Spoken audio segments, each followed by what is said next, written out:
welcome back. I'm your host, Luciana Cordero, and today I'm here with Seth Kinney, who's going to talk to us a little bit about his journey as a fighter and also about what we can expect from the upcoming Battle of Tampa Bay. Hi, Seth. How are you? How are you? I'm good. Thank you. So I wanted to start by talking a little bit about your journey as a fighter. So what can you tell me about when you began competing and how did you decide to get into the sport? So I started competing. This is going to be my first fight, so I haven't actually competed at all yet. And I started doing martial arts since I was 9 years old with Taekwondo. And from there, I did it for about 5 years, and then I became an instructor at that school.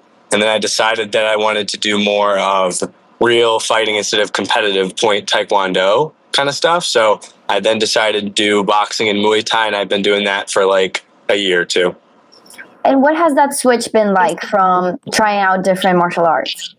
It's been very hard. As 5 years of doing Taekwondo, I kind of got my brain wired to stuff like not wanting to get hit and stuff like that. So it's been like rewiring my brain to like take shots and be fine with like continuing moving forward. Like I didn't lose that fight. I just lost that little exchange, but it makes it, it's been very hard to kind of switch that mindset over from not getting hit at all to being hit all the time. And what are the sort of things that you do to try to get that mindset switch?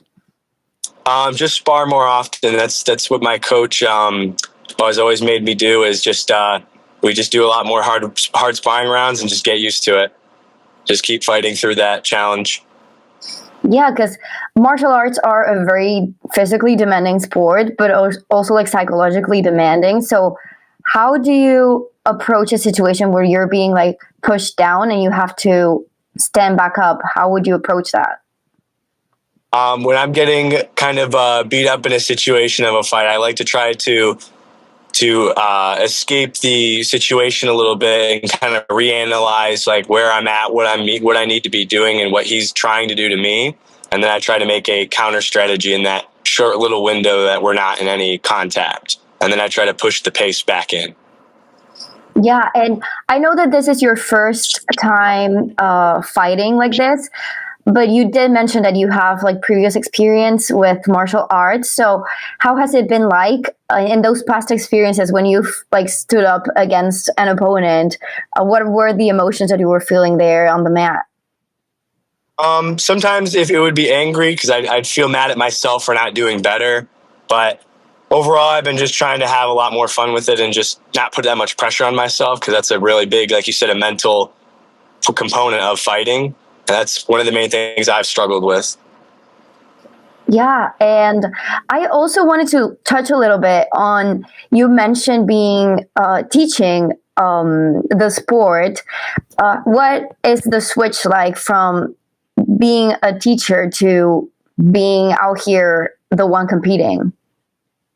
I think it's kind of the same. I've never seen teaching and being a student as any different, because they're kind of both the same in my opinion. A teacher is just, I think, somebody who's learned a lot more and just knows how to learn more. When I was a teacher, I wasn't very high up in my position at all. I was just an assistant instructor, but I just tried to be a sponge and just take as much in as I could from my instructor. And eventually I took over his job of being the head instructor because of that at a very short time. So that's where I pride myself in. I'm always looking for the answer. I'm always looking for something new and new ways to do things the most efficient way. Yeah, so what would you say is one of the best pieces of advice that you've received?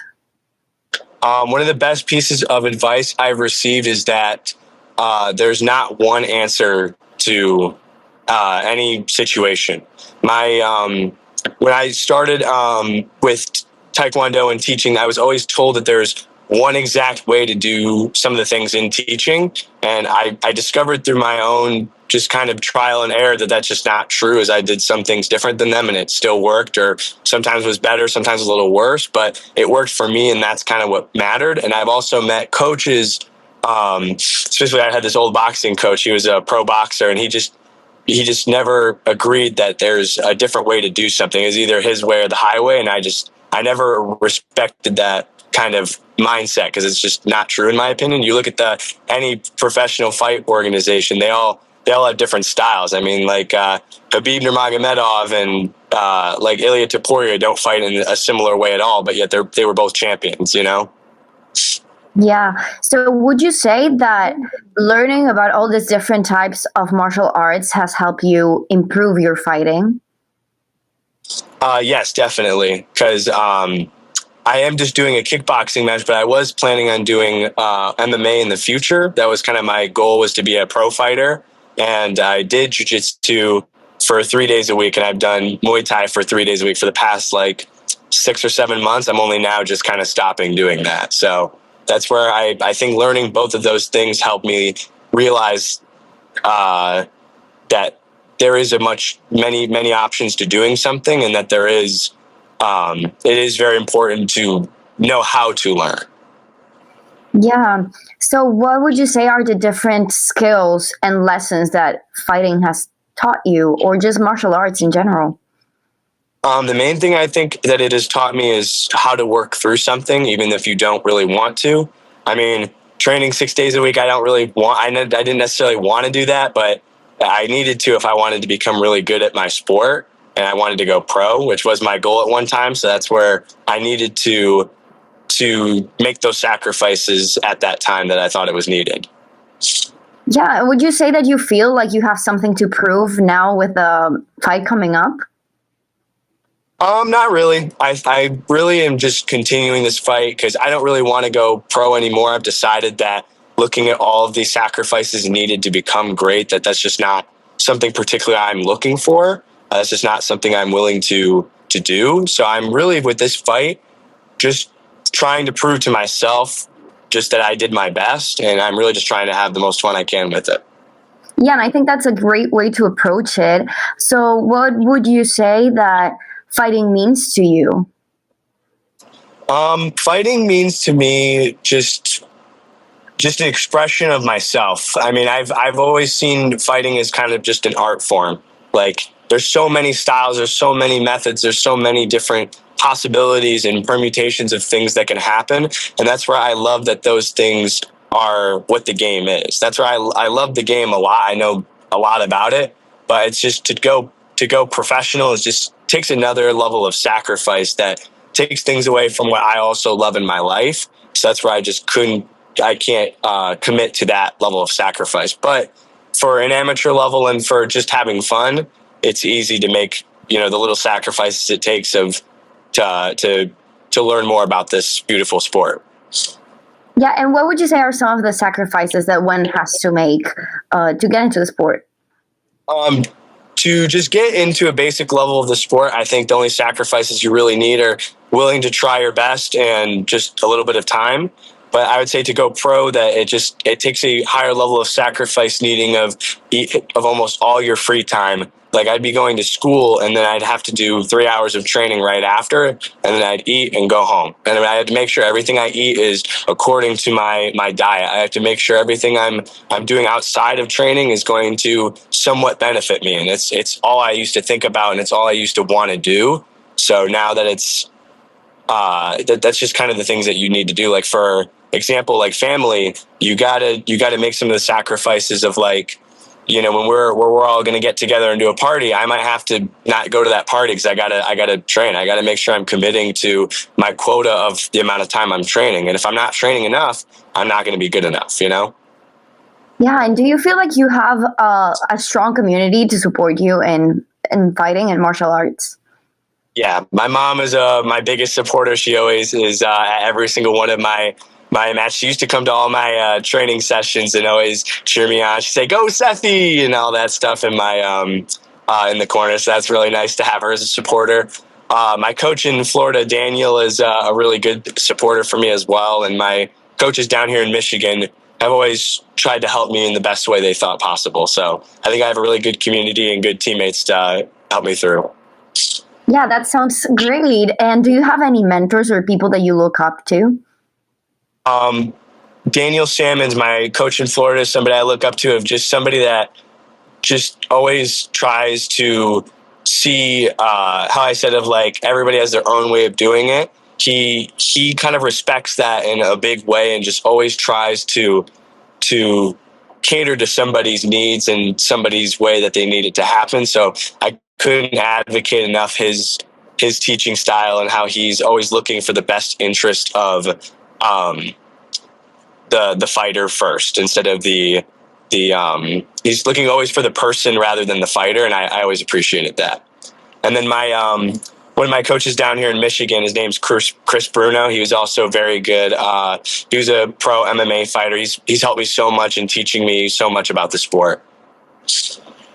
Yeah, that sounds great. And as well, like with this community that you have and you mentioned, would you say that if you didn't have this community, you would still be the fighter that you are now? When I first did Taekwondo, I had a coach who's a great friend of mine to this day, all those years ago. His name was Tim. He always tried to teach me the best way he thought possible. And if it wasn't for him, I would have actually had quit martial arts quite a while back. So I guess without the people that I had today, I wouldn't have made it as far as I have. Yeah, and I wanted to know as well, with the competition coming up and the Battle of Tampa Bay right around the corner, how have you been preparing to be able to fight here and just have fun and show everyone what you've got? Mainly, I've been taking some time off, just taking a little break from the sport, and then my goal is starting next month that I train every single day of Muay Thai instead of splitting my 6 days a week between two sports. I'm just going to do 5 of Muay Thai with my coach down here, and my main goal is just to get a lot of sparring rounds in and prepare. That's what my coach believes, and I believe is the greatest teaching tool of martial arts and of specifically fighting is by fighting, and sparring is just the only way you can really get that actual result down and practice the main things that are needed to do it. Yeah, so, what expectation? Oh, yeah, please continue. I was just going to say that just sparring is mainly my goal, and just training every day to stay in shape. Yeah. And what expectations do you have from this competition? I know that it's your first competition of this type. So is there anything that you have thought beforehand? What do you expect? I'm expecting the weight cut to suck. I'm not excited for that. Cutting 15 pounds is not my favorite thing in the world. I've never really done a weight cut before either. I've done like one practice one. So it's going to be probably a little bit of a struggle to get all the way down there. But other than that, it's just going to be really no expectations. I'm just kind of hoping for the best, just doing my best. And I mean, win or lose, I really don't care as long as I put on a good show for the audience and I have a lot of fun doing it. Yeah, and how are you feeling like before this, like now that it's getting closer? When I was focusing on going pro, I was very worried because I really thought that the win mattered, but now that I'm not planning on going pro, it really doesn't matter to me if I win or lose, so I'm not really anxious at all. The only thing I'm kind of anxious about is that this is probably my one and only for a long time, so I either go out 100% accuracy of winning or 0, so that's kind of a big difference between those two numbers. Well, that's a bigger reason to go all out and show everyone what you got and just have fun and enjoy it. So what would you say that we can expect as the audience to see from you? As like a fight style? Yeah. So mainly as coming from a Taekwondo background, I throw a lot of kicks. I try to always stay on the outside and set up my opponent in the first rounds. And when I get into a rhythm of figuring out what their kind of lack of defense is in certain kicks, I try to exploit that to finish the fight in a knockout with those kicks by mainly maybe a round kick, a switch kick, or a jump reverse side kick, something flashy. I do like to throw a lot of flashy kicks here and there just to get it exciting. And mainly when my opponent tries to pressure me, I just try to use counter strikes and footwork to just escape the situation, just reclaim my spot and try to get back at him. And what would you say we can expect to see from the whole event? From like everybody's fights? Yes, just in general, with your team and everyone. Oh, for my whole team, I'm certain I've sparred with these guys only a couple of times, but whenever I watch back at our fights, our sparring matches that I record, I always think, man, these guys would be awesome on a pay-per-view. They always are just so exciting, and maybe not the most technical sometimes, but I mean, somebody's gonna have fun watching these guys just throw haymakers at each other. They're pretty fun, and they're not too bad at setting them up either. They've gotten me a couple times with them. Great. So that sounds like a great picture and something that's going to be very interesting, very fun to watch. Just to close off, I wanted to ask you one final question, which is, what advice would you give to people who are getting into fighting? The main advice I'd give to somebody who is getting into fighting is, if you're just wanting to do it as a hobby and exercise and stuff like that, it's a great thing. Just try to have fun with it. It doesn't matter if you're better or worse than anybody. It's just all about having the excitement and the fun in it. And just make sure you have a good coach that's looking out for the best interest of you, not his own self-interest more. And if you're trying to go pro, just being aware of those sacrifices. Every level of commitment takes another level of sacrifice. So that's just an important lesson that I've learned, and the big takeaway I'd have. So that's what the big thing I'd give to another person. Okay, Seth. So before we go and wrap up, I just wanted to ask you if there's anything that you would like to say to our audience to get them excited for the Battle of Tampa Bay. I'm just excited to be in this fight, and I hope all of you are very excited to see us all throw some hands and make some blood spill. Great. Thank you so much. You're welcome. We'll see you soon on May 10th. See you guys on May 10th.